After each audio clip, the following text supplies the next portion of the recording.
नमस्कार, right to know में आपका स्वागत है। आज हिंदू नववर्ष यानी चैत्र प्रतिपदा है। आज हम उसी को लेकर बात करेंगे कि ये क्यों मनाया जाता है और इसकी महिमा क्या है। चैत्र प्रतिपदा को गुड़ी पड़वा भी कहा जाता है या उगादी या हिंदू नववर्ष भी। भारत के हर एक क्षेत्र में इसे नई नई नाम से अलग अलग नाम से इसे पुकारा जाता है। ये एक नवीनता का पर्व है। हम यह मानते हैं कि दुनिया इसी रोज बनी थी।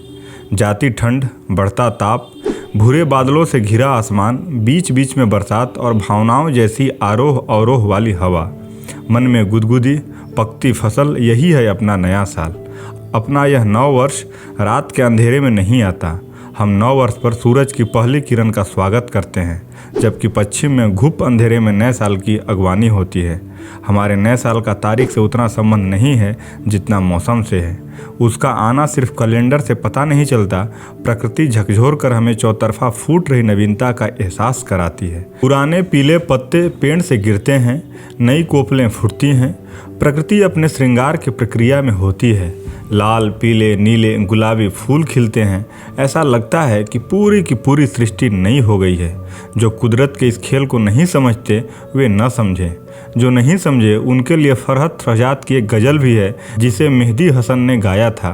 कोपले फिर फुटाई शाख पर कहना उसे, वो न समझा है न समझेगा मगर कहना उसे। चैत्र आते ही प्रकृति दिव्य, मोहक, शांत और सुभग हो जाती है।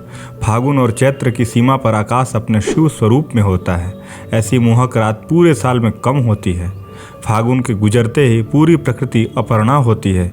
एक ही पखवाड़े में उसे नया स्वरूप लेना है, क्योंकि नया साल नए पत्तों और मंजरी के साथ दाखिल होगा।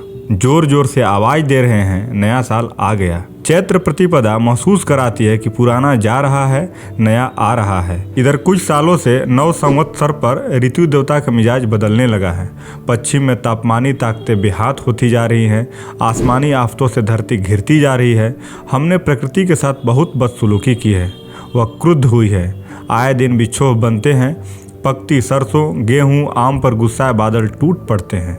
ओले बरसते हैं, किसान किलस कर रह जाते हैं। हम दुनिया में सबसे पुरानी संस्कृति के लोग हैं, इसलिए समझते हैं कि ऋतु चक्र का घूमना ही शाश्वत है, जीवन है। तभी हम इस नए साल के आने पर वैसी उछल कूद नहीं करते जैसे पश्चिम में होती है। हमारे स्वभाव में इस परिवर्तन की गरिमा है। हम साल के आने और जाने दोनों पर विचार करते हैं। पतझड़ और बसंत साथ साथ इस व्यवस्था के गहरे संकेत हैं। आदि अंत, अवसान, आगमन, मिलना बिछुड़ना, पुराने का खत्म होना, नए का आना। सुनने में चाहे भले यह असंगत लगे, पर हैं साथ साथ एक ही सिक्के के दो पहलू। जीवन का यही सार हमारे नए साल का दर्शन है। काल को पकड़ उसे बांटने का काम हमारे पुरखों ने सबसे पहले किया। काल को बांट दिन, महीना, साल बनाने का काम भारत में ही शुरू हुआ। जर्मन दार्शनिक मैक्स मूलर भी मानते हैं आकाश मंडल की गति, ज्ञान, काल निर्धारण का काम पहले पहले भारत में हुआ था। ऋग्वेद कहता है ऋषियों ने काल को 12 भागों और 360 अंशों में बांटा है। वैज्ञानिक चिंतन के साथ हुए इस बंटवारे को बाद में ग्रेगोरियन कैलेंडर ने भी माना। आर्यभट्ट, भास्कराचार्य, बराहमिहिर और ब्रह्मगुप्त ने छोटी से छोटी और बड़ी से बड़ी काल की इकाई को पहचाना। 12 महीने का साल और 7 रोज का सप्ताह रखने का रिवाज विक्रम संवत से शुरू हुआ। वीर विक्रमादित्य उज्जैनी का राजा था। शकों को जिस रोज उन्होंने देश से खदेड़ा, उसी रोज से विक्रम संवत बना।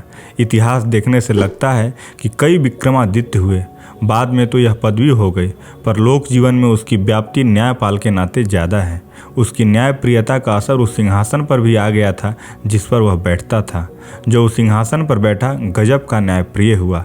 लोक में शकों से विक्रमादित्य के युद्ध की कथा नहीं, उसके सिंहासन की चलती है। विक्रम संवत से 6667 ईस्वी पहले हमारे यहाँ सप्तऋषि संवत सबसे पुराना संवत माना जाता है।